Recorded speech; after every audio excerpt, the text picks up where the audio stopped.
So musically and theatrically, this is top tier. Yes, Laura Bundy, this is top tier. Yes, Laura Bundy, boop, right?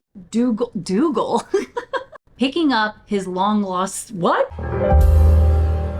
Hello, darlings, and welcome to CareOffBook. It's me, Care Darling, and today we are talking about what's happening, what's coming to Broadway, even off Broadway as far as musicals this fall 2025. So we have Romy and Michele. The musical is officially opening off Broadway at Stage 42 on October 28th, 2025.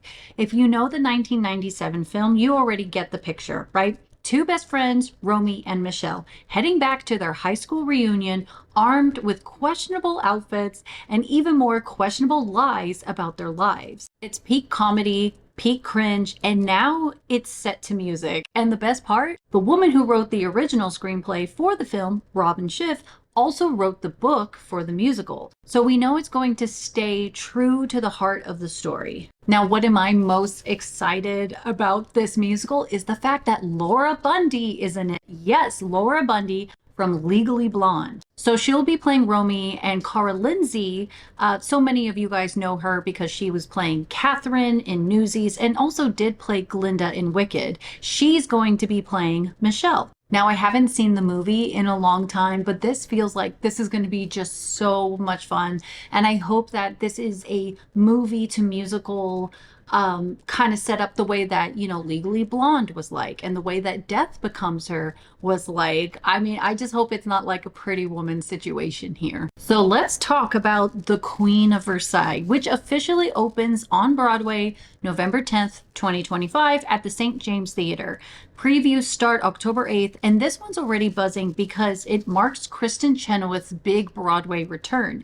Now, Kristin hasn't been on Broadway in a starring role for about 10 years, and currently there is the whole cancellation drama with her, which leaves the show in a tricky spot. I recommend seeing Mickey Joe's video. He does a great job pretty much informing what was the cancellation, why, the back and forth, why were people hurt, and also just like the facts of the matter. And also I think it's appropriate to go ahead and have a lot of those conversations on that topic there. Kristin Chenoweth is stepping into the role of Jackie Siegel, the Queen of Versailles herself, who was famous from that 2012 documentary about building the largest private home in America, a 90,000 square foot Versailles-inspired mansion in Florida. And the creative team is huge. I mean, Stephen Schwartz is doing the music for this musical. And yes, this is the same Stephen Schwartz that did Wicked. Lindsay Ferrantino is handling the book, and Michael Arden is directing. So musically and theatrically, this is top tier talent.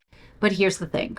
The subject matter is questionable. It's literally a musical about extreme wealth, greed, and excess. Jackie Siegel and her husband David wanted to live like royalty, but when the recession hit, the cracks in that dream started showing. So now we're taking their story, one that some people see as tragic and others see as a spectacle, and putting it on a stage. On one hand, it could be sharp, a satirical look on the American dream. On the other hand, it could feel like we're glamorizing people who represent everything messy about consumerism and wealth obsession. I feel conflicted about The Queen of Versailles because part of me truly wants to see it, but I also understand why others may not, and that's valid. What I don't want is to add division. Instead, I want this channel to be a place where we could be honest with one another, come together, be able to talk about art, and always lead with love. And listen, I know I'm not perfect. I'm pretty much holding myself accountable because at this point in my life, I am in a season, right, where I don't want to shrink down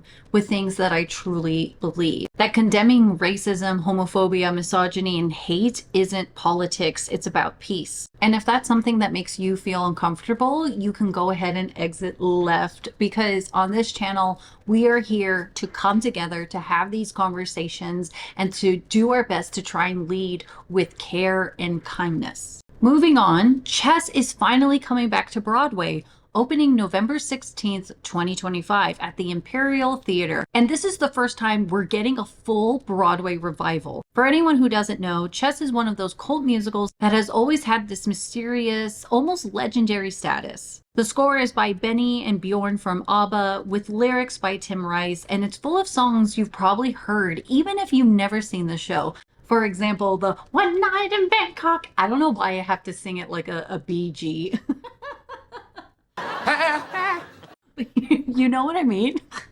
Maybe not. The story is set during the Cold War and follows a tense chess championship between an American and Soviet grandmaster. But it's not just about the game, it's about the politics, power, and love. Because of course, there's a love triangle tangled right in the middle of it all. The reason why I'm excited for this is Aaron Tveit is in the musical. So he's playing Freddie. We also have Lea Michele, she'll be playing Florence, and also Nicholas Christopher is Antoli. So this is a very strong cast. Plus, this version has a brand new book by Danny Strong, which is huge. The biggest criticism of chess has always been the messy storyline, and now they have a chance to clean it up and really let the music shine. Now, I've never seen the musical, but I have seen the concert, and I absolutely recommend it. This is the one with Adam Pascal. I love Adam Pascal, Idina Menzel, and Josh Groban. I believe you could watch it on YouTube.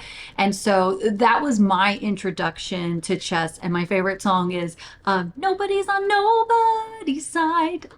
That's my favorite song. The 25th annual Putnam County Spelling Bee is officially coming back off Broadway this fall, opening November 17th, 2025 at New World Stages. Previews start November 7th. I've never seen this musical, but I've heard great things. If you've never seen it like me, Spelling Bee is a fun mix of comedy and heart. It follows this group of kids, all with their own insecurities, quirks, and big personalities as they compete in a spelling bee. On the surface, it's hilarious. You've got songs about awkward crushes, overbearing parents, and even a number about one very unexpected distraction during competition. But underneath all the humor, it's about acceptance, identity, and those small awkward triumphs that make us who we are. Now, the revival has a very exciting cast. So we have Kevin McHale, yes, from Glee. So he's making his New York stage debut as William Barfy.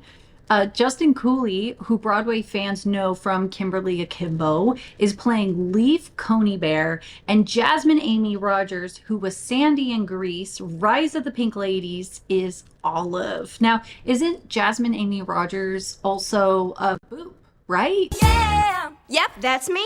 The last thing I'll say about the show is I believe, and you could correct me in the comments, is that there is a certain bit of improv to it. So even if you know the musical, you're not actually getting the same musical every night. So it really depends on audience participation. That's at least what I've heard. So I think that's exciting. It's cool. I mean, there's a lot of great things coming. Two Strangers, Carry a Cake Across New York is making its Broadway debut this fall at the Longacre Theater, opening November 20th, 2025.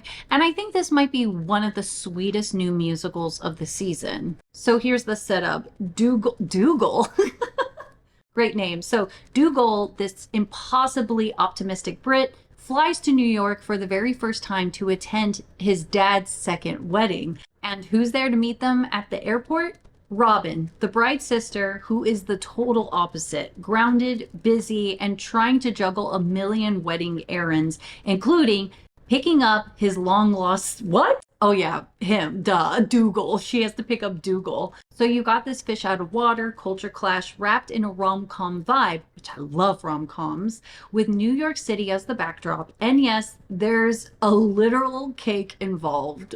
What I love about this story is how it balances humor with vulnerability. It's about family, identity, and second chances, but it's told through this cozy holiday rom-com lens. It's not a heavy show. It seems charming, uplifting, and feels like the kind of musical that might surprise people with how much heart it packs into a small story. Also, I have so much love for the UK. I mean, my man is from the UK, so in my head, I'm like, oh, an American girl and a British man. Ooh la la. So my question for you darlings is this. If you could go to just one of these shows this fall, which one would it be? And I know this is a very difficult question to ask because even I'm like stuck between two. I feel like if I had to choose one, oh gosh, see, I'm stuck. Because, okay, one of them is Romy and Michele and the other one is Two Strangers. I just feel like they both are fun. Romy, Michele, it would feel a little bit nostalgic, right? But at the same time, I'm like, wait, I could just watch the movie, right? But then with Two Strangers, I'm like, what is this story? What are the songs here? So I think if I had to, just one, I would go see Two Strangers. Love to know your thoughts. Also, thank you for subscribing to this channel. If you love talking about musicals and performances, you have come to the right place. So don't forget to subscribe. Also, if you're a subscriber, if you go to the Visit Community tab, there is a poll for you to vote on what pro shot are we going to discuss. It's between falsettos and cabaret. So love to get that vote, and then we'll go from there. Anyways, darlings, that's it for today's episode. Thank you so much for hanging out with me, and I'll see you in the next one, okay? Take care, darling.